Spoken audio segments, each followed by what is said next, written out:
नमस्कार, मैं सत्येंद्र और आप देख रहे हैं फीलिंग्स ग्लोबल मीडिया चैनल। हम हमेशा अपने चैनल में आप लोगों के लिए एक प्रेरणादायक लोगों का इंटरव्यूज टॉक शो लेके आते हैं, जिससे कि आप उनके जीवन से प्रेरणा लेते हुए अपने जीवन में आगे बढ़ने का प्रयास करें। आज का यह एपिसोड भी उसी श्रृंखला में है। ईश्वरिया गांव से प्रारंभिक शिक्षा, विशावदर से बीकॉम, उसके बाद ऑटोमोबाइल सेक्टर में छोटी मोटी नौकरी, बेहतर अपॉर्चुनिटी के लिए गांव छोड़ करके वापी आए। इसी बीच 2008 में शादी हुई, रिस्पांसिबिलिटी बढ़ी तो सोचना पड़ा कि अब आगे क्या, क्योंकि इतने से ही गुजारा करना, सरवाइव करना कठिन था। वापी में कुछ सालों तक काम करने के बाद ये सफर आता है सूरत में, और सूरत से शुरू होता है कभी ना समाप्त होने वाला श्री राधे डेयरी का सफर। दूसरों का प्रोडक्ट सेल करते करते मन नहीं माना तो बचपन में खुली आंखों से देखे गए सपने को साकार करने का मन किया, और तब श्री राधे डेयरी ने शुरू किया अपना खुद का प्रोडक्ट, वास्तु शुद्ध घी का उत्पादन। संघर्ष से सफलता, इस वाक्य को चरितार्थ करने वाले, संघर्ष करते हुए किस तरह से हम आगे बढ़ सकते हैं इसको प्रूफ करने वाले आज हमारे साथ Shri Radhe dairy farms and food limited के चेयरमैन श्री भूपत भाई सुखड़िया जी। तो आइए बातों का यह सिलसिला हम शुरू करते हैं। फीलिंग्स ग्लोबल मीडिया में आपका बहुत बहुत स्वागत है सर। थैंक यू सत्येंद्र जी। कुछ अपने बारे में बताएं सर। पहले तो मैं थैंक यू कहना चाहता हूँ फीलिंग्स ग्लोबल मीडिया को, क्योंकि ये प्लेटफॉर्म से मेरे को मेरी दो बातें कहने का आज मौका मिला है। Thank you once again, thank you sir. ये शुरुआत कैसे हुई इस सफर की? शुरुआत की बात करूँ तो बाई क्वालिफिकेशन में एमकॉम एमबीए हूँ। मेरा पढ़ाई जो रहा है वो मेरा छोटा सा गांव जो 1200 का पॉपुलेशन है, वैसे छोटे गांव से हुआ है। मेरे मदर फादर फार्मर्स थे। मेरे फादर तो आज 4 साल से गुजर गए, लेकिन खेतीबाड़ी उसका मेन काम था, और मैंने भी लगभग कॉलेज तक मैंने भी खेतीबाड़ी की है। तो गाय भैंसों पालने का, उसके लिए चारा लाने का, ये सारा काम मैंने किया है। खेतीबाड़ी का कोई भी काम मैं आज भी कर सकता हूँ। तो आज एक एग्रीकल्चर बिजनेस के साथ में जुड़ा हुआ, तो मुझे गर्व हो रहा है, खुशी हो रही है कि मैं एक खेडूत पुत्र होके मैं एग्रीकल्चर बिजनेस के साथ जुड़ा हुआ हूँ। और मैं जब 7 तक मैंने मेरे गांव में किया है, प्राथमिक एजुकेशन लिया है। उसके बाद बाजू का जो गांव है शुकपुर, वहां से मैंने माध्यमिक किया, और उसके बाद हायर सेकेंडरी के लिए मैं विसावदर गया, 11-12 वहां पे किया। कॉलेज भी वहां पे विसावदर देवमणि कॉलेज से किया है मैंने, और उसके बाद में एमकॉम करने के लिए जूनागढ़ गया। तो ये मेरा एजुकेशन का सफर रहा। उसके बाद एजुकेशन जैसे पता है तो हर एक का माइंडसेट वही होता है कि हम पढ़ाई क्यों करते हैं, कि एक छोटी मोटी नौकरी मिल जाए और हमारा फैमिली का जो गुजरान है अच्छे से चल जाए, वही हमारा सबका माइंडसेट रहता है। और वो हिसाब से कुछ मेरा भी था, लेकिन थोड़ा उससे थोड़ा डिफरेंट भी था कि पहले से ऐसा था कि नौकरी तो सीखने के लिए करेंगे, लेकिन अपना खुद का कुछ बिजनेस होना चाहिए कि मैक्सिमम रोजगारी लोगों को कैसे दे सके, वो मेरा माइंडसेट था। अपने राष्ट्र को क्या हम समर्पित होके क्या दे सकते हैं रिटर्न में हम। तो पहले से माइंडसेट ये था कि मैक्सिमम लोगों को हेल्पफुल होना है, मैक्सिमम रोजगारी एम्प्लॉयमेंट जनरेट करने का है। तो वो हिसाब से अपना कुछ सेटअप, अपना बिजनेस भी होना चाहिए, वो हिसाब से मेरा प्लानिंग था। तो 2008 में मेरा शादी हुआ। उसके पहले मैंने जब छोटी मोटी नौकरी के लिए भी मैंने सर्च किया था, मुझे याद है अच्छी तरह कि 2002-03 में मैंने विसावदर में एक नए तालुका पंचायत है, उसमें नया कंप्यूटर आया था। तो तब कंप्यूटर का इतना वो था नहीं, फर्स्ट कंप्यूटर आया था, तो उसके लिए वैकेंसी निकाली थी। 1000 रुपीज उसकी सैलरी थी वो जॉब के लिए। तो वहां पे भी मैंने अप्लाई किया था, लेकिन बहुत सारा ट्रैफिक था वहां पे, तो वो भी हाथ में नहीं आया था वो जॉब। तो मैंने सोचा कि खुद का अपना ही कुछ बिजनेस करे, तो ऑटोमोबाइल शॉप चालू किया मैंने 2003 में, और 1-1.5 साल चलाया। उसके बाद मेरे को एक अपॉर्चुनिटी मिली वापी में फूड इंडस्ट्रीज में जॉब के लिए। तो मैंने सोचा कि अगर एक गांव है, रूरल है, क्योंकि गांव में तो बिजनेस कैसा होता है, उसमें कुछ ग्रोथ इतना मिलता नहीं है, एग्रीकल्चर के ऊपर डिपेंड होता है। तो क्या होता है कि जो भी हम बिजनेस करते हैं उधारी में जाता है, अच्छी बारिश होती है, फसल होती है, तो उसका साल में एक बार या 2 बार पेमेंट आता है। वरना के एक साल में कोई बारिश नहीं हुई, साल अच्छा नहीं गया, तो 2 साल के बाद भी पेमेंट आता है। तो थोड़ा डिफिकल्ट था ग्रोथ के लिए। तो मैंने सोचा कि अगर ये अपॉर्चुनिटी मेरे को शहर में, बड़े शहर में मिल रही है, तो मैंने वो अपॉर्चुनिटी को एडॉप्ट किया और मैं डिसीजन लिया कि 2004-05 में मैंने एक छोटी सी जॉब चालू की वापी में। लगभग तब 2200-2500 रुपया सैलरी था, और 2005 से लेके 2010 तक मैं वापी में ही रहा। और वहाँ पे एक छोटा सा एक एडमिन लेवल पे जो जॉब चालू किया था मैंने, जॉब रोल मेरा था, वो एक मैनेजर पोस्ट तक मैं पहुंचा। और बीच में 2008 में मेरा शादी हुआ था, 22/11/2008। तो 2008 में मेरा शादी होने के बाद मुझे कहीं ना कहीं ऐसा लगा कि मैं मेरे फैमिली को टाइम नहीं दे पा रहा हूँ, क्योंकि जहां मैं जॉब कर रहा था वहां संडे मंडे ऐसा कुछ आता नहीं था, कोई छुट्टी नहीं थी। तो लगभग 365 दिन काम ही काम रहता था। तो मैंने सोचा कि मेरे लिए कुछ अलग मैं करूँ, और पहले से माइंडसेट था कि कुछ बिजनेस करने का है। तो बिजनेस के बारे में सोचा और मैं सूरत में आया। और सूरत में आने के बाद मैंने, क्योंकि मेरे पास तो कोई फाइनेंस था नहीं, और जैसा जितना भी फाइनेंस थोड़ा बहुत 2-3 साल में बचा था, वो शादी में चला गया।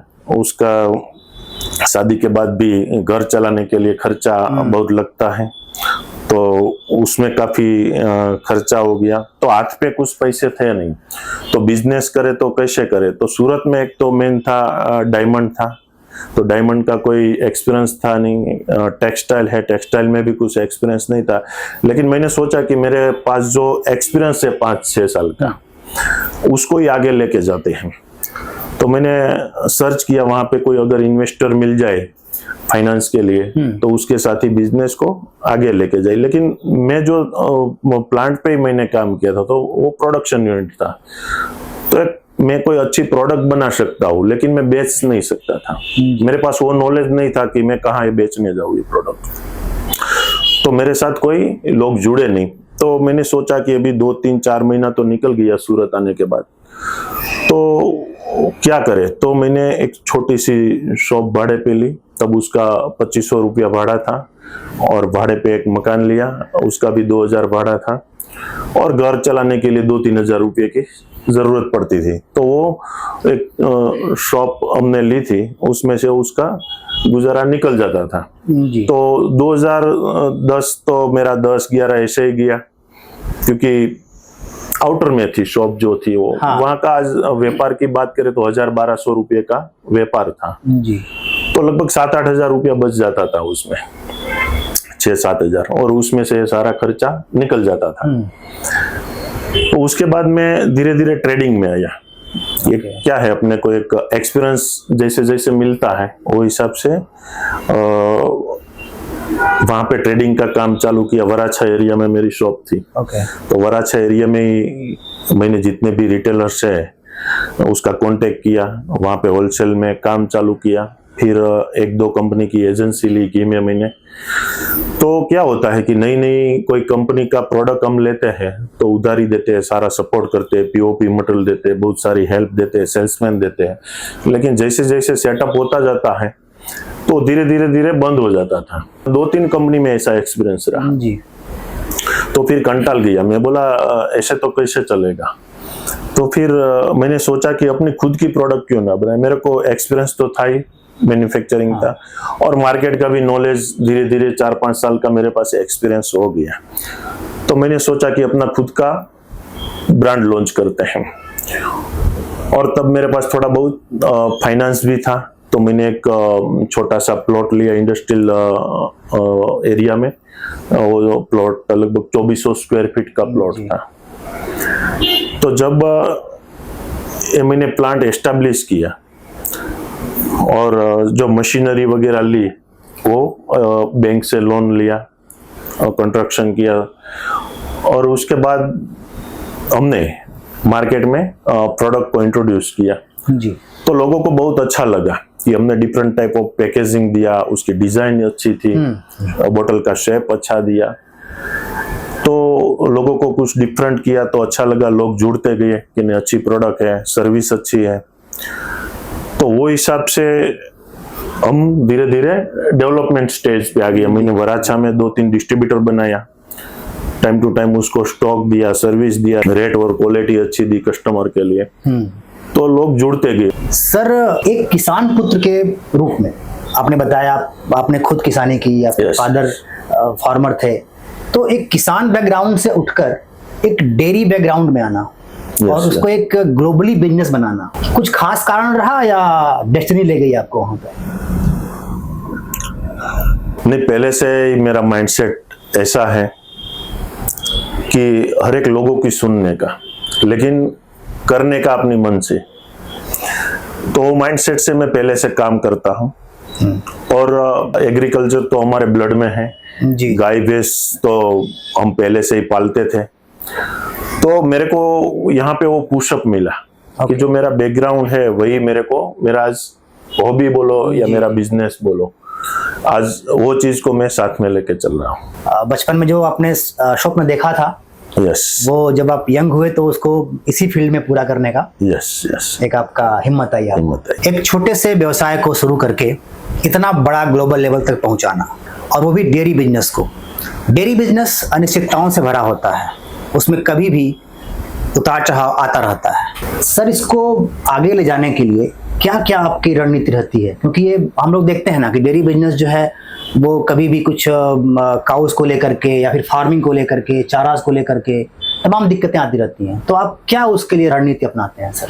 इसमें खास करके एग्रीकल्चर के ऊपर ये सारी चीजें डिपेंड है, पशुपालन व्यवसाय तो उसमें चढ़ाव उतार तो आने वाला ही है कि अच्छी बारिश हुई तो अच्छा, पूरा साल अच्छा जाता है, बारिश नहीं हुई तो घास चारे का रेट भी इतना हाई हो जाता है, तो जैसे रेट घास चारा का ऊपर जाता है तो स्वाभाविक है कि उसकी जो प्रोडक्ट है मिल्क है उसका भी रेट हाई जाता है जी। तो वो बहुत सारे चढ़ाव उतार तो रहते ही हैं, तो उसके बीच में हमें कैसे मेंटेन उसको रखने का है। लेकिन कस्टमर को तो हम ऐसे चढ़ाव उतार के रेट नहीं दे सकते और उसको मना भी नहीं कर सकते, भाई आज मिल्क नहीं आया तो आपको प्रोडक्ट नहीं मिलने वाली। लेकिन उसका पहले से माइंडसेट बना के कि भाई बारिश कम होता है, ज्यादा होता है, तो वो हिसाब से सारी चीजों को मैनेज करके चलना पड़ता है, वो हिसाब से हमें स्टॉक लेके चलना पड़ता है। तब जाके मान लो कि गर्मी का टाइम है तो उसमें दूध कम हो जाता है, तो तब हमें वो चीज का जो भी हमें घी के लिए मक्खन वगैरह जो भी लगता है उसका हमें मिल्क में से मक्खन बना के हमें स्टॉक रखना पड़ता है कि हमें गर्मियों के टाइम पे वो वापस काम लगे। मतलब कि आप जो फ्लक्चुएशन होता है मार्केट का, उसका असर क्लाइंट तक ना पड़े, इसका आप खास ध्यान रखते हैं। और शायद इसी वजह से आज ये ब्रांड है। पिछले 10 वर्षों में जो आपकी प्रगति हुई है सर, ये कैसे संभव हुआ? क्या कोई एक प्रिंसिपल था जिसको आपने कभी छोड़ा नहीं? कैसा रहा आपका? कि हम एडवांस में ही काम करते हैं। जब से फर्स्ट बिल हमने जो गुजरात का बनाया और हमारी पैशन के रीजन से जो हमें अचीवमेंट मिला कि 100% हम एडवांस में ही काम करेंगे आज से, तो आज तक वो चीज हमने फॉलो की है। तो मेरे को कहीं ना कहीं कोई भी कंट्री में भी, अदर्स कंट्री में भी कोई भी प्रोडक्ट को फैलाने का है, तो आज भी हम बाहर से भी एक्सपोर्ट वाला मार्केट है, वहां से भी हम एडवांस में ही पेमेंट लेते हैं। बहुत सारी कंपनियां हैं तो वहां पे भी उधारी बिजनेस को फैलाने के लिए कर रहे हैं, लेकिन वो कभी ना कभी गलत साबित होता है क्योंकि पेमेंट ही नहीं आता मार्केट से, तो फंस जाते, क्योंकि वो तो लॉट में माल जाता है, कंटेनर टू कंटेनर। तो आज हम एडवांस में काम कर रहे हैं तो हमें कोई भी मार्केट हमें अचीव करने का तो इजीली हम कर सकते हैं। रिस्पांस रहता है जो एडवांस आप बिलिंग का बात कर रहे हैं, क्योंकि हम लोग देखते हैं कि तमाम ऐसी कंपनियां हैं जो क्रेडिट पे काम करती हैं। भाई एक सामान ले जाओ और 1 महीने बाद, 2 महीने बाद की बिलिंग। तमाम बड़ी बड़ी कंपनियां भी अगर अपने वेंडरों को 45 डेज 30 डेज का क्रेडिट देती हैं, पेमेंट देती हैं, तो इसमें आपको दिक्कत नहीं आती है? क्योंकि आज हम 10 साल से मार्केट में बैठे हैं तो जो ये इंडस्ट्री से जुड़े हुए हैं उसको भी पता है, हमारे यहाँ कोई भी डिस्ट्रीब्यूटर बनने के लिए इंक्वायरी आती है तो उसको भी पता है कि यहाँ पे एडवांस पैसा ही हमें देने का है, उसके बाद ही हमें प्रोडक्ट मिलेगा। तो धीरे धीरे ग्लोबली मार्केट में भी ये चीज हो रही है कि धीरे धीरे, क्योंकि हम लास्ट 3 साल से हम गल्फ फूड में एग्जीबिशन में पार्टिसिपेट हो रहे हैं, तो वहां से हमें अच्छा रिस्पॉन्स मिल रहा है, तो वहां पे भी ये चीज धीरे धीरे फॉलो कर रहे हैं लोग। अभी सर किन किन कंट्रीज में जा रहा है हमारा ये प्रोडक्ट? हमारा खास करके दुबई, बहरीन, ओमान, यूएस, ऐसे बहुत सारे कंट्री में जा रहा है। और अभी कहाँ कहाँ भेजने का प्लान है आपका है आगे? आगे भी बाकी की बहुत सारी जो कंट्रीज है नियर बाई, अभी हाल में कहीं भेजना है? अफ्रीकन कंट्री है, तो वहाँ पे क्या डेयरी प्रोडक्ट का बहुत सारा डिमांड है, तो मेन हम टारगेट अफ्रीकन कंट्री को करते हैं। अभी तक कितने प्रोडक्ट आपने लॉन्च कर दिए हैं सर? मेन हमारा जो घी तो है ही, घी के साथ साथ में हमारा पैकेट मिल्क भी है, बटर मिल्क भी है, और उसके साथ साथ में हमने हेल्थ कॉन्शियस प्रोडक्ट मामा एम के नाम से 1.5 साल पहले हमने लॉन्च किया था। उसमें है पीनट बटर है, मखाना है, फिर कॉर्नफ्लेक्स है, चोकोज है, ये बहुत सारी प्रोडक्ट हेल्थ कॉन्शियस प्रोडक्ट है। और रिसेंटली हमने ऑयल के सेक्टर में भी हमने पैर रखा है, उसमें राजस्थान में जयपुर में हमने प्लांट डाला 1 महीना पहले, और मस्टर्ड ऑयल का अर्निका के नाम से, अर्निका ऑयल। अगर हम देखें सर तो इस आपके प्रोडक्ट में आपकी सबसे बड़ी कंपटीटर जो है सामने खड़ी है अमूल। यस। क्या सोचते हैं आप इसको लेकर के?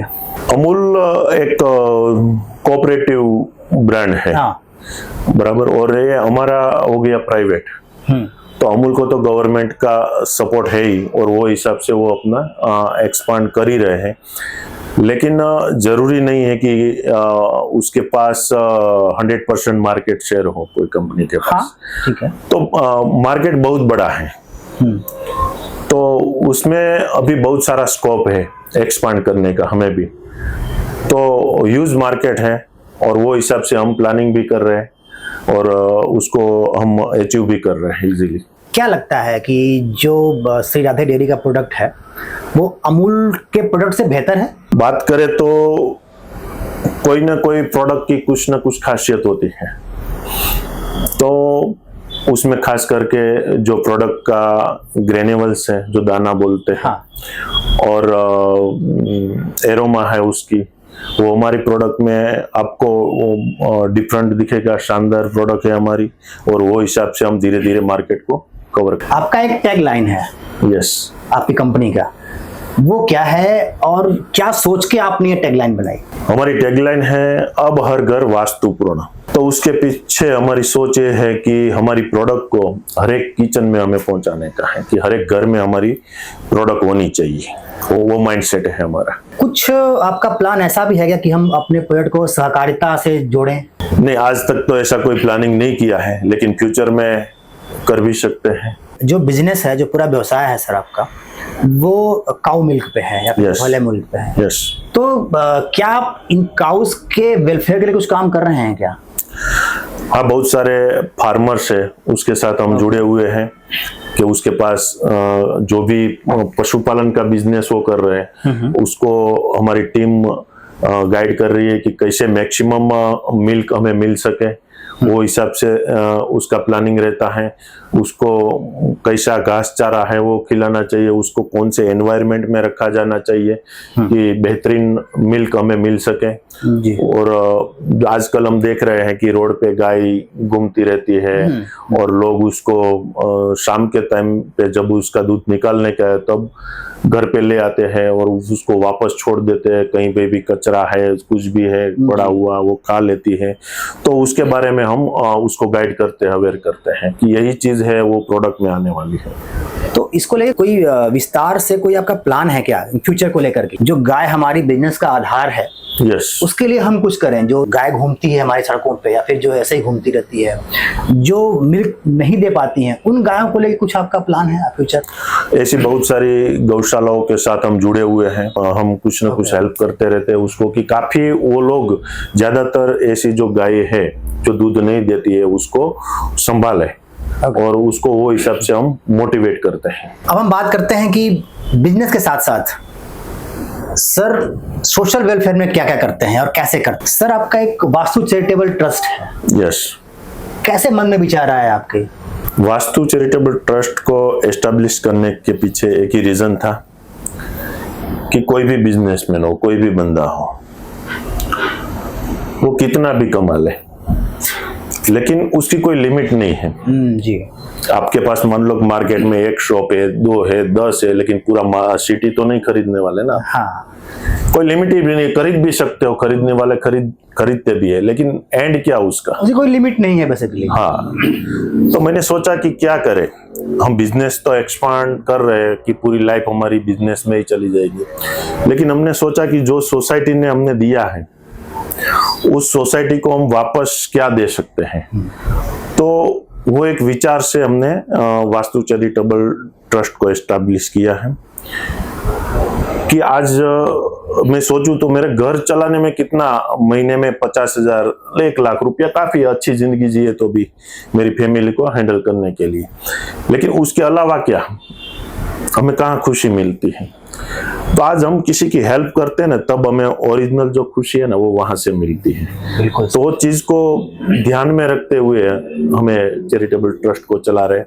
तो चैरिटेबल ट्रस्ट में हम बहुत सारी जो अनाथ बच्चियां हैं उसकी जो शादी होती है, तो बहुत सारे ट्रस्ट के साथ हम जुड़े हुए हैं कि उसको हेल्प करते हैं उसकी शादियों में, और उसके अलावा काफी सारे वृद्धाश्रम के साथ हम जुड़े हुए हैं, तो उसको हेल्प करते हैं डोनेशन देके। हाँ। और जो हमारी टीम है वो मान लो कि कोई अचानक से कोई चीजें हो गई, कि बाढ़ आ गया अचानक से, कि भूकंप आ गया, कि ऐसी कोई चीजें घटती है, घटना घटती है, तब हमारी टीम एक्टिव होती है। और रिसेंटली मैं बात करूं तो अभी 2 साल 3 साल पहले बड़ौदा में बाढ़ आया था। बहुत सारे छोटे छोटे गांव थे वो डूब गए थे जी। तो हम सूरत से हमारी टीम पूरी आई थी यहाँ पे। हमने याद है कि पूरा ट्रैक्टर आधा डूब गया था और उसमें ट्रॉली में बैठ के हमने फूड पैकेट को वितरण किया था। हाँ। छोटे छोटे गाँव में जाके। तो ये वास्तु चैरिटेबल ट्रस्ट के बिहाफ पे हम बहुत सारी एक्टिविटीज कर रहे हो। बहुत सारे जो जरूरतमंद लोग हैं उस तक पहुंचते हैं, तो हमें खुशी होती है। तो सिर्फ बिजनेस ही नहीं, सोशल वेलफेयर के भी बहुत सारे वर्क किया जाता है। जैसा कि सर ने बताया कि ओरिजिनल खुशी तभी मिलती है जब हम किसी की हेल्प करते हैं, और सर की कंपनी बहुत सारे ऐसे लोगों की हेल्प करती है जिनको वास्तव में नीड है, आवश्यकता है। हम लोग भारत देश में रहते हैं, हम सबका योगदान भारत को बिल्ड करने में लगता है। आज हमारे गवर्नमेंट का भी ये विजन है कि हम भारत को तीसरी सबसे बड़ी इकोनॉमिक कंट्री बनाएं। आपके नज़र में सर भारत कैसा होना चाहिए? भारत की बात करें कि पास्ट में हम देखते थे कि भारत सोना की चिड़िया कहा जाता था जी। तो आने वाले फ्यूचर में भी भारत वापस सोने की चिड़िया बने, वो हिसाब से हम हमारे भारत को देख रहे हैं। बहुत अच्छा। सत्य, प्रेम, दया, करुणा हमारी भारतीय संस्कृति की मूल में है। हमारी भारतीय संस्कृति इसी से बिल्डअप हुई है। क्या आप अपने बिजनेस में या अपने व्यवहार में, निजी जिंदगी में इन चीजों का कितना ध्यान रखते हैं सर आप? 100% वही चीजों का ध्यान रख के हम हमारे बिजनेस को आगे लेके जाते हैं। तो मैं मेरे बिजनेस का कुछ ग्रंथ है उसके बारे में बताऊं जी। तो हमारा डीएनए है सिस्टम, ह्यूमैनिटी और कंट्रीब्यूशन। मतलब कोई भी हम काम करें तो एक सिस्टम को लेके काम करें। ह्यूमैनिटी मतलब मानवता को ध्यान में रख के काम करें कि आज हम फूड प्रोडक्ट में है तो आजकल हम देख रहे हैं मार्केट में बहुत सारे मिलावटी फूड हो गए हैं। तो एक ह्यूमन बॉडी को एक कंजप्शन होने वाला है, वो चीज को हम ध्यान में रखते हैं, एक मानवता को ध्यान में रखते हुए हम काम कर रहे हैं। और कंट्रीब्यूशन मतलब आज हम कुछ भी है, कुछ कमा रहे हैं, बिजनेस को ग्रोथ कर रहे हैं, तो अपने साथ हमारी जो पूरी इकोसिस्टम है, कंपनी का ग्रोथ हो रहा है, मेरा ग्रोथ हो रहा है, लेकिन ये सब लोगों का ग्रोथ होना चाहिए। हमारे आजू बाजू में जो लोग हैं उसका भी ग्रोथ होना चाहिए, मेरा मानने का है। बहुत अच्छा। इतनी सारी बातों के बाद ये लगता है कि ऐसा कोई क्षण, ऐसा कोई पल, ऐसा कोई इंसिडेंट जो आपके जीवन को खास बनाता है, इस जर्नी को खास बनाता है, Yes. या जिसने आपके ऊपर बहुत ही ज्यादा इम्पैक्ट किया है, प्रभाव दिया है, कुछ शेयर करना चाहे हमारे दर्शकों के साथ से? मेरे बिजनेस का जो टर्निंग पॉइंट रहा है कि हमने एडवांस में काम चालू किया, उसमें जो बंदे का रोल है वो कोई बड़ा आदमी नहीं है, लेकिन एक कंपनी का सामान्य सेल्समैन ही है। लेकिन मैंने बताया ना आपको कि मैं किसी को भी अच्छी तरह से सुन लेता हूँ कि उसमें से क्या लेने जैसी चीजें हैं, तो मैं लेता हूँ और हमारे बिजनेस में या जर्नी में मैं उसको इम्प्लीमेंट करता हूँ। तो वही चीज आज मेरे को काम लग रही है। और पास्ट में थोड़ा जाए तो जब मैं जॉब करता था तो मैंने कभी ये नहीं सोचा कि मेरे को यहाँ से कितना मिल रहा है, तो वो हिसाब से ही काम करना चाहिए। आज मैं मेरी बात करूं तो मैंने 3000 से ज्यादा लोगों का इंटरव्यूज लिया है जॉब के लिए, लेकिन एक ही चीज उसमें सामने आती है कि सैलरी कितनी दोगे आप। अगर इतनी सैलरी है तो उतना ही काम होता है, अगर आप इतना देते हो तो उसमें इतना काम होता है। लेकिन मैंने 5 साल काम किया, वहां पे कभी ये सोचा नहीं था, कभी देखा नहीं कि इतना पैसा मिल रहा है, क्योंकि मेरी स्टार्टिंग सैलरी थी वो 2500 रुपया थी। तो मेरे को तो काम वही था कि न्यूज़पेपर लाने का, कोई गेस्ट आता है तो पानी पिलाने का, कोई आंगड़िया बांगड़िया में पैसा वगैरह लेना देना है, तो वो काम रहता था।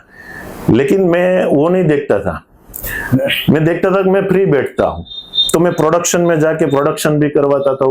गाड़ी लोड करने का तो मैं लेबरों के साथ जाके पूरा वो जो गत्ता है उठा के गाड़ी में रखता था। गाड़ी खाली करने का है, कोई मैन पावर नहीं है तो उसका भी काम मैं कर लेता था जी।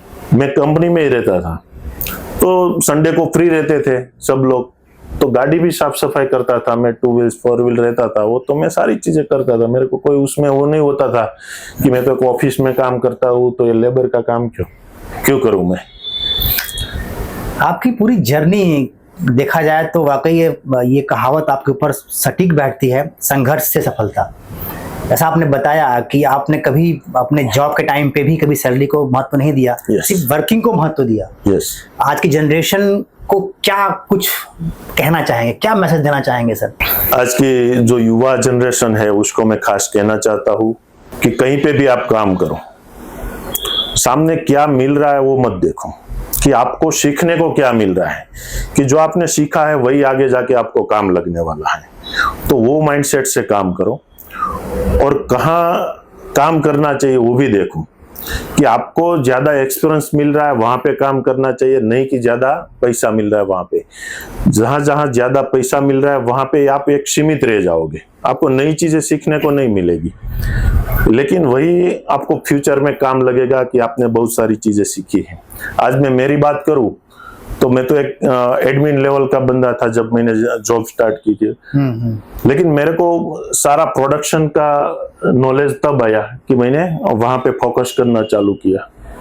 क्योंकि मुझे याद है कि वो जो 2 ब्रदर्स थे जिसकी कंपनी में मैं काम कर रहा था, तो मैं तो एक एडमिन लेवल पे काम कर रहा था जी। लेकिन वो जब बंटवारा हुआ वो दोनों भाइयों का, तब उसने चूज किया कि मैं किसको लेके जाऊं। तो पहला प्रायोरिटी मेरे पे आया कि मैं बंदे को उठाऊंगा और पूरा प्लांट यही हैंडल करेगा। तो मैं तो एडमिन लेवल पे काम कर रहा था, लेकिन वहां जाके मैंने एक प्रोडक्शन मैनेजर की जॉब पे उसको मैंने बिठाया और 100% फुलफिल करके दिया उसको मैंने। तो वहां तो मालिक था, वो 6 महीने के बाद 6 महीने में एक बार ही आता था। सारी चीजें मैं हैंडल करता था, प्रोडक्शन देखने का, इन्वेंटरी देखने का, गाड़ी लोड करवाने का, उसको जो ऑर्डर आए वहां से उसको कैसे मैनेज करने का, मटेरियल को कैसे मैनेज करने का, लेबर को कैसे मैनेज करने का। क्योंकि मुझे याद है कि मैं सुबह में 8 बजे उठ के प्लांट पे नीचे आते थे, वर्कर लोग भी 20-25 वर्कर थे तो वो भी वहां रहते थे। तो उसको उठाने का, फिर उसको रेडी करके नाश्ता करवा के उसको प्रोडक्शन यूनिट में 8 बजे एनी हाउ लाने का, रात को कितना भी बजे, रात को एवरी में बात करूं तो एवरीडे सीजन के टाइम में बात करूं तो लगभग 2-3 एवरीडे बजता था।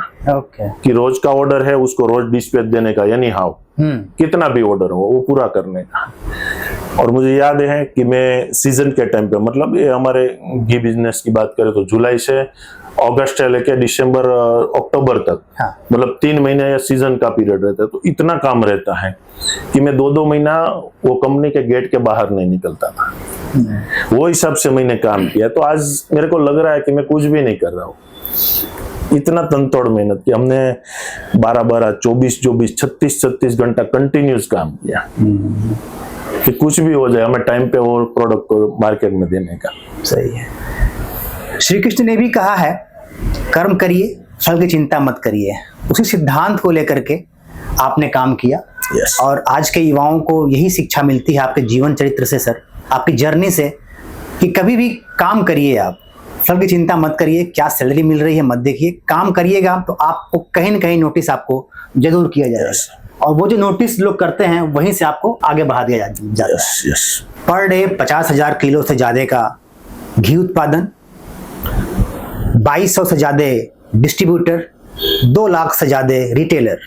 सबसे ज्यादा आपके इस ग्रोथ में आपके परिवार में या फिर परिवार के अलावा जो भी रहा हो, किसका सपोर्ट ज्यादा रहा है सर? सपोर्ट की बात करें तो मेरे साथ मेरी धर्मपत्नी ज्योति है कि 2008 से जब मेरी लाइफ में उसने एंट्री ली है, तब से मेरे को उसने सपोर्ट ही सपोर्ट किया है। खास करके बताऊँ तो 22/11/2008 को हमारी शादी हुई थी। तब मैं जॉब कर रहा था। मुझे याद है, मैंने पास्ट में भी आपको बताया कि वहाँ पे कुछ संडे मंडे कुछ छुट्टी ऐसा था नहीं, फिर भी उसने वहाँ पे मेरे को 1.5 साल का टाइम दिया कि नहीं कोई बात नहीं, जैसे भी सिचुएशन है मैं हैंडल कर लूँगी। क्योंकि मेरे को कहीं शादी के बाद एक दिन जाने का था। मुझे याद है कि चलो साईं बाबा शिरडी घूम के आते हैं, एक दिन नज़दीक होता है वहाँ से, तो लेकिन वो छुट्टी मेरे को नहीं मिली थी, वो अकेली गई थी फिर। तो ये सिचुएशन में मैंने सोचा कि अपना खुद का बिजनेस होना चाहिए। जॉब में तो हर एक जगह पे यही प्रॉब्लम तो होती ही होती है। तो मैं जो 2010 से सूरत आया, तो मैंने जैसे बताया कि हमने एक छोटी सी शॉप से चालू किया था, तो तब भी उसने मेरे को 100% साथ दिया कि नहीं आप आगे बढ़ो, मैं आपके साथ हूँ। क्योंकि मैं 2200 की रूम में रहता था तब, 2010 की बात करें तो, और आज की सिचुएशन के हिसाब से आप देखें तो अगर हम एक जब शादी होती है तब जो बात होती है और उसको आगे हम नहीं लेके जाते तो बहुत प्रॉब्लम हो जाती है दोनों के बीच कि भाई पहले तो आपने ये बात की थी, अभी तो आपके पास कुछ भी नहीं है, मैं तो मेरे मायके चली जाऊंगी। हम हमारे सोशल लाइफ में देख ही रहे हैं चीज़ें। तो मेरे साथ भी वो चीज़ हो सकती थी, लेकिन उसने बहुत मेरे को सपोर्ट किया कि आप आगे बढ़ो, मैं आपके साथ हूँ। मुझे याद है हम मैं कोई रिलेटिव के घर पे बैठने जाते थे, तो कोई 2 BHK फ्लैट रहता है, तो अच्छा ऐसा सोफा रहता है, तो बोलती है कि हमारे घर में भी एक दिन ऐसा सोफा होना चाहिए। तो आज हमें खुशी होती है कि वो दिन पास्ट को याद करके कि एक दिन हमारे पास कुछ नहीं था और आज हमने हमारी लाइफ तो सिक्योर की है, लेकिन हमारे साथ जुड़े हुए जो 450 लोग हैं उसकी भी लाइफ हमने सिक्योर की है। तो हमें खुशी होती है चीज़ देख के हुए। तो ये हिसाब से ज्योति ने मेरे को अभी तक का जो साथ है हमारा वो अच्छे से गुजरा है और आगे भी ऐसा ही हमारा साथ रहेगा और मेरे को साथ देगी 100%। मेरी तो ज़्यादा तारीफ कर ली उसने।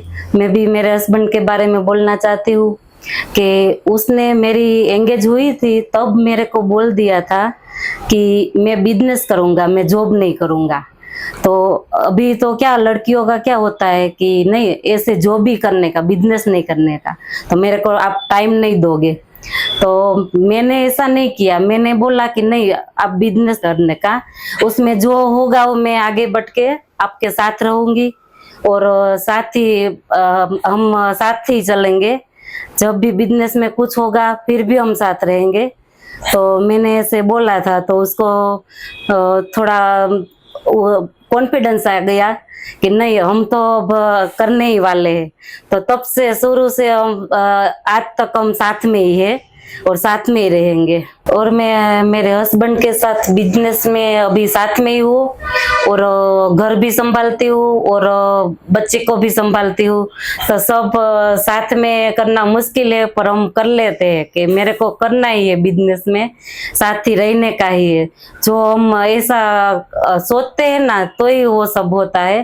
तो मैं मेरे हस्बैंड के साथ बिजनेस पे भी हूँ, परिवार को भी संभालती हूँ और मेरे बच्चे को भी संभालती हूँ। हमारे देश के जीडीपी में अच्छा योगदान दे रहे हैं। बिजनेस के बारे में आपने बहुत सारी बातें हमने सर से की, कुछ व्यक्तिगत बातें भी सर लोगों तक पहुंचनी चाहिए। Yes yes. क्या आपकी कैसे आप अपने व्यक्तिगत जीवन को मैनेज करते हैं, कैसे उसको अपने बिजनेस पे हावी नहीं होने देते, या ऐसा कैसा कुछ रहता है, कैसे आप तालमेल बिठाते हैं व्यक्तिगत जीवन और बिजनेस जीवन में सर? मेरी जो पर्सनल लाइफ और प्रोफेशनल लाइफ के बारे में बात करूं तो आज हर एक व्यापारी, जो छोटे से छोटा व्यापारी हो, डिस्ट्रीब्यूटर हो या हमारा छोटा सा छोटा एम्प्लॉय हो, उसके पास मेरा नंबर रहता है। जी जी। क्योंकि कभी भी कोई भी प्रॉब्लम होता है, उसको सॉल्यूशन नहीं मिलता है, तो एंड में वो मेरे को कॉल कर सकता है। तो ज्यादातर मेरा फोन बिजी रहता है, तो उसको लेके घर में कभी प्रॉब्लम होती है तो उसको भी सेटल करने का होता है कि भाई कोई रात को 11 बजे भी कॉल करता है, मैसेज करता है कि ऐसा ऐसा प्रॉब्लम है, उसका आंसर चाहिए। तो फैमिली लाइफ और बिजनेस लाइफ को मैनेज करना मैं अच्छी तरह से जानता हूँ कि इसको कैसे मैनेज किया जाए। तो जो भी बिजनेसमैन है उसको मैं वही बताना चाहता हूँ कि आपका जो भी पर्सनल एंड प्रोफेशनल लाइफ है उसको थोड़ा डिफरेंट कीजिए और दोनों को मैनेज करके बैलेंस लेके चलिए। सर आपके जीवन में ऐसा कोई व्यक्ति जिसको आप अपना आदर्श मानते हो, जिसने बिजनेस ग्रोथ किया है बहुत बड़ा, जैसे धीरू भाई अंबानी है, उसको मैं फॉलो करता हूँ और उसने उसके बिजनेस के लिए क्या किया उसको मैं फॉलो करके हिसाब से मैं कामकाज करता हूँ। पेट्रोल का कर्मचारी होके उसने एक रिफाइनरी डाली उसके होते हुए, तो एक बहुत बड़ा उसके लिए भी अचीवमेंट है और हमारे लिए बहुत बड़ी चीज है कि हमें कुछ ना कुछ उसके साथ से सीखने को मिलता है। श्री कृष्ण ने कहा है कर्म हमेशा प्रधान होता है, कोई भी काम छोटा बड़ा नहीं होता है। उसका जीता जागता उदाहरण एग्जाम्पल सर बैठे हैं हमारे साथ। Thank you sir. जैसा कि हम गुजरात में हैं, गुजरात में हमारा बिजनेस है, तो हम लोग खाने के बहुत शौकीन होते हैं। Yes yes. आपका फेवरेट फूड कौन सा है? मेरा ट्रैवलिंग ही इतना रहता है, लगभग महीने में 15 से 20 दिन ट्रैवलिंग रहता है जी। तो कोई भी स्टेट में जाते हैं, कोई भी कंट्री में जाते हैं, तो उसका जो फूड है वहाँ का बेस्ट क्या है वो एक बार तो टेस्ट करना ही चाहिए हमें। तो मेरे को नई नई चीज, नया नया फूड मैं टेस्ट करता हूँ और अच्छा लगता है काफी मेरे को। आप इतना सफर करते हैं, आपने बोला कि महीने के 20-22 दिन बाहर रहते हैं। यस। ट्रेवलिंग में कुछ पढ़ते होंगे आप? यस। फेवरेट बुक कौन सी है आपकी? मोस्ट ऑफ बिजनेस रिलेटेड कोई भी बुक हो वो मैं पढ़ता हूँ। ऐसा कौन सा स्पोर्ट है जिसको आप देखना पसंद करते हैं? खेल में कबड्डी वगैरह, पहले जब स्टूडेंट लाइफ थी तब अच्छा हम खेल लेते थे, लेकिन अभी तो वो टाइम गया, अभी तो खेल कूद का तो कोई समय ही नहीं बचता है। ऐसा कोई गाना हो, सॉन्ग हो जिसको आप सुनना पसंद करते हैं हमेशा? ऐसे पुराने गाने कोई भी है वो अच्छा लगते हैं, और आजकल के गाने तो समझ में ही नहीं आता क्या बोलते हैं, क्या गाते हैं। ऐसी कोई मूवी हो, फिल्म हो जो आपकी बहुत फेवरेट हो? बिजनेस रिलेटेड कोई भी मूवी हो वो मेरी फेवरेट मूवी होती है, चाहे कोई भी हो, कुछ ना कुछ उसमें से सीखने को मिले। आप इतना सर देश विदेश घूमते हैं, फेवरेट आपका ड्रेस कौन सा फेवरेट है? ऐसे तो मैं आम आदमी हूँ, लेकिन एक जब कौन सी प्लेस पे जाते हैं, किसको मिलने का है, वो हिसाब से डिफरेंट टाइप का ड्रेस कोड रहता है। कभी गांव जाते हैं, खेतों में? हाँ, गांव जाते हैं। कभी आपका जो पैतृक गांव है, यस, वहां जाते हैं, तो वहां पे कैसा, क्या लगता है आपको कि वापस बैक टू विलेज होना चाहिए लोगों को, जो आज शहर की चकाचौंध में लोग खो जाते हैं आने के बाद, तो उनको क्या कहना चाहेंगे कि हाँ वापस गांव की तरफ मुड़िए, पोटेंशियल है अभी विलेज में, गांव में? सही तरह से अगर एग्रीकल्चर को हम देखें तो बहुत सारा स्कोप है उसमें। आज ज्यादातर हम देखते हैं कि ऑर्गेनिक खाना नहीं मिल रहा है किसी को, ऑर्गेनिक प्रोडक्ट नहीं मिल रहे हैं, और ऑर्गेनिक प्रोडक्ट का दाम भी इतना हाई है, तो हम ऑर्गेनिक खेती के तरफ भी देखना चाहिए। आप इतना ट्रेवल करते हैं, सबसे बेस्ट प्लेस आपको इंडिया का क्या लगता है? सबसे अच्छा जगह जहां आप घूमना पसंद करें फैमिली के साथ? मैं बहुत सारी जगह पे घुमा हुआ हूँ, लेकिन नेचुरल जो चीज़ें हैं वो मेरे को ज़्यादा पसंद है। जैसे कि अभी रिसेंटली मैं वेकेशन में बच्चों के साथ गया था, मुंबई गया, उसके सराउंडिंग, फिर माथेरन गया, फिर लोनावाला गया। ओके। लोनावाला की सबसे बड़ी होटल में मैं रुका, लेकिन मेरे को जो माथेरन में मजा आया वो वहाँ पे नहीं आया क्योंकि वो नेचुरल प्लेस थी एकदम। आपका नेचर भी आपके बिजनेस से मिलता जुलता है। यस। आपको नेचुरल चीजें पसंद हैं जो कि आपके बिजनेस के रिगार्डिंग ही चीजें होती हैं। सर, इतना बड़ा सेटअप है आपका। यस। कितने वर्कर्स या पूरा कितने का आपका स्टाफ है? हमारे टीम की बात करूं तो बैक ऑफिस में लगभग 30 से 35 लोग हैं, और सेल्स टीम में लगभग 300 लोग काम कर रहे हैं, 250 से 300 अप्रॉक्स। और हमारा जो प्लांट है वहाँ पे 125 से 30 वर्कर्स लोग काम कर रहे हैं। प्लांट के अंदर जो लोग काम प्लांट करते के हैं। अंदर में तो जो प्लांट के अंदर वर्कर्स रहते हैं उनका तो काम मुझे लगता है कि 24 घंटे चलता होगा। हाँ, शिफ्ट वाइज चलता है। अच्छा, तो मैंने देखा है कि आपने अपने प्लांट के अंदर ही उनके लिए व्यवस्थाएं कर रखी हैं। Yes yes. उसके बारे में कुछ बताएं सर। हमारे जो फैक्ट्री प्रोडक्शन जो देखते हैं, जो वर्कर्स है, उसकी बात करूँ खास करके, तो हमने उसका सारा अरेंजमेंट वहाँ पे किया हुआ है। जैसे हॉस्टल बोर्डिंग जैसा रहता है वो टाइप का ये गद्दा वगैरह लगा के स्टेप बाय स्टेप 3 स्टेप में किया है। और खाने का वगैरह सारा अरेंजमेंट, सुबह का नाश्ता, दोपहर का लंच, शाम का डिनर, वो सारी चीजें उधर ही है उसको।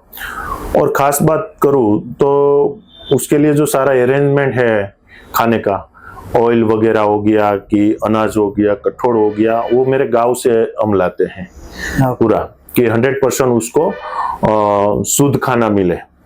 और हम जब मैं भी जाता हूँ तो सबका सेम खाने का रहता है।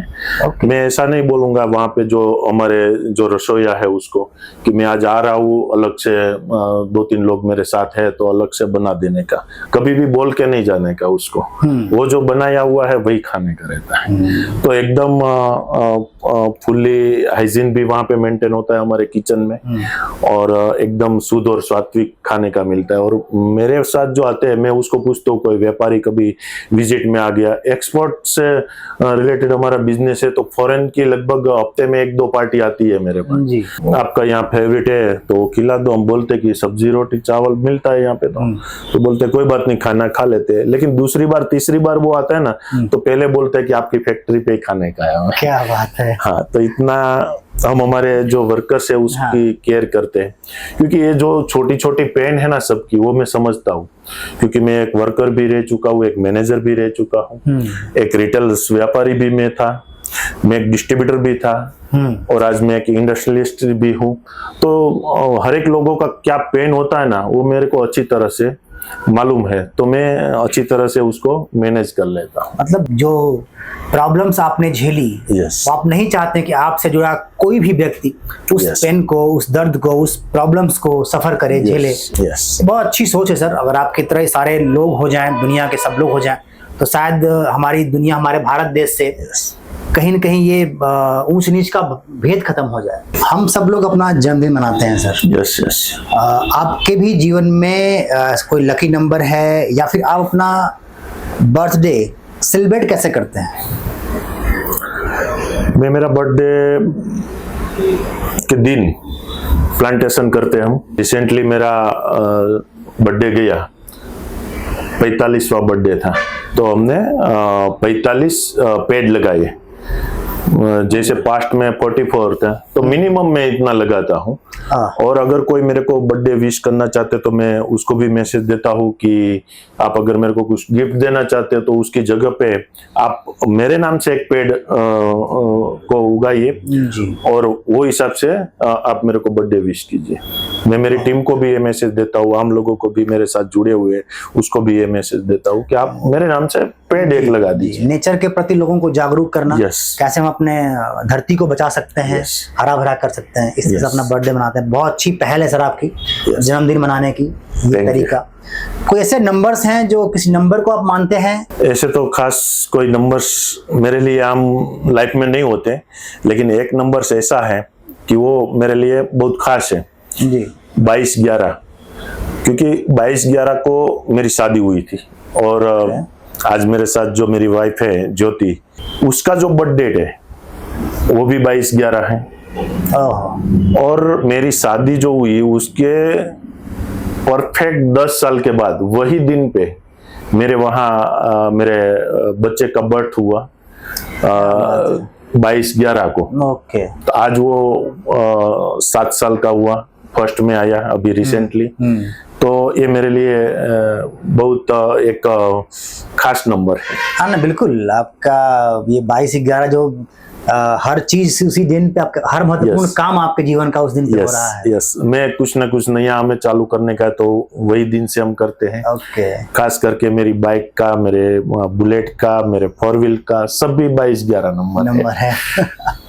बहुत अच्छा। आज तक आपको कितने अचीवमेंट, कितने अवार्ड मिल चुके हैं सर? ऐसे तो बहुत सारे अवार्ड मिले हैं। बिजनेस हाइजीन के रिलेटेड मेरे को एक अवार्ड मिला था, अपने जो CR पाटिल साहब है उसके हस्तक हमने फूड मेक एशिया का अवार्ड हुआ था। उसमें लगभग 3600 एप्लीकेशन आई थी। ओके। उसमें से मेरे को अवार्ड मिला था, तो ये बहुत बड़ा अचीवमेंट था हमारे लिए। और दूसरा एक भूपेंद्र पटेल जो हमारे CM है अभी, उसके हैंड से मिला था, जो GTV ने उसको रिकॉग्नाइज किया था। वो था यंगर अचीवमेंट अवार्ड को। एक यंग एज में जो हमने बिजनेस को डेवलप किया, एक इंडस्ट्रीज को खड़ा किया, उसके लिए वो अवार्ड था। तीसरा अवार्ड था ये रूपाणी साहब के हाथ से कि बिजनेस डेवलपमेंट, बिजनेस ग्रोथ के रिलेटेड वो अवार्ड था। और अभी रिसेंटली दुबई में एक अवार्ड फंक्शन हुआ था, बाबा साहेब फाड़के अवार्ड करके। ओके। तो वो अवार्ड हमने अचीव किया था, उसमें खास करके वो हिसाब से दिया था कि पूरे इंडिया में आप काम कर रहे हो और ग्लोबली आप जा रहे हो, तो उसके रिलेटेड में वो अवार्ड मिला था। तो बहुत बड़ा अचीवमेंट रहा है वो हमारा। उसके अलावा फीलिंग्स के थ्रू भी हमें एक अवार्ड मिला था, तो वो भी एक बहुत बड़ी बात है हमारे लिए। Thank you. वो हमारे राज्यपाल है उसके हाथ से मिला था। तो it's a great achievement of your company sir. Thank you, thank you. Last में सर आपका कोई ऐसा संदेश जो आप फीलिंग्स के दर्शकों के लिए कहना चाहते हो? फीलिंग्स के दर्शकों को खास कहना चाहता हूँ कि 2-3 मैसेज है। युवा कमी ने बोला कि सैलरी की अगेंस्ट में काम कितना है वो नहीं देखना चाहिए, काम के ऊपर फोकस करो, आपको नया क्या सीखने को मिल रहा है। जो बिजनेसमैन है उसको उसकी प्रोफेशनल एंड पर्सनल लाइफ कैसे मैनेज करके आगे चलने का है वो देखना चाहिए। और तीसरा मैसेज ये है कि अपनी हेल्थ के ऊपर खास ध्यान रखना चाहिए। अगर आपकी हेल्थ जितनी अच्छी है उतना ही आप आगे जा सकते हो। बहुत बहुत धन्यवाद सर, आप फीलिंग्स ग्लोबल मीडिया चैनल से जुड़े, अपने एक्सपीरियंस को शेयर किया हमारे दर्शकों के साथ। उम्मीद है कि हमारे दर्शक जो आपकी जर्नी को देख रहे होंगे, सुन रहे होंगे, आपसे काफ़ी इंस्पायर होंगे और एक अच्छी राह पे चलेंगे। बहुत बहुत धन्यवाद sir. Thank you very much. Bhupat भाई, आज आपका कीमती समय निकाल के आप हमारे फीलिंग्स की ऑफिस में आए और अपने फीलिंग्स ग्लोबल मीडिया में हमारे साथ इतना टाइम गुजारा। जितने भी दर्शकों के लिए एक अच्छी प्रेरणा रूप स्टोरी मिलेगी उनकी इंडस्ट्री के बारे में आपने जो बोला है। Thank you very much. आभार तो मेरे को आपका मानना चाहिए कि आपने मेरे को ये प्लेटफॉर्म दिया, और ऐसे मौके की तो मैं वेट करता हूँ कि इससे मैं मेरी 2 बातें हैं वो लोगों के सामने रख सकूं, कि इससे कुछ ना कुछ उसको सीखने को मिले। आपको बहुत बहुत शुभकामनाएं और Thank you. आपका Thank you. बिजनेस बहुत बहुत आगे बढ़े, Thank you very उसके much. साथ में गौ माता की भी सेवा होती है। Thank you.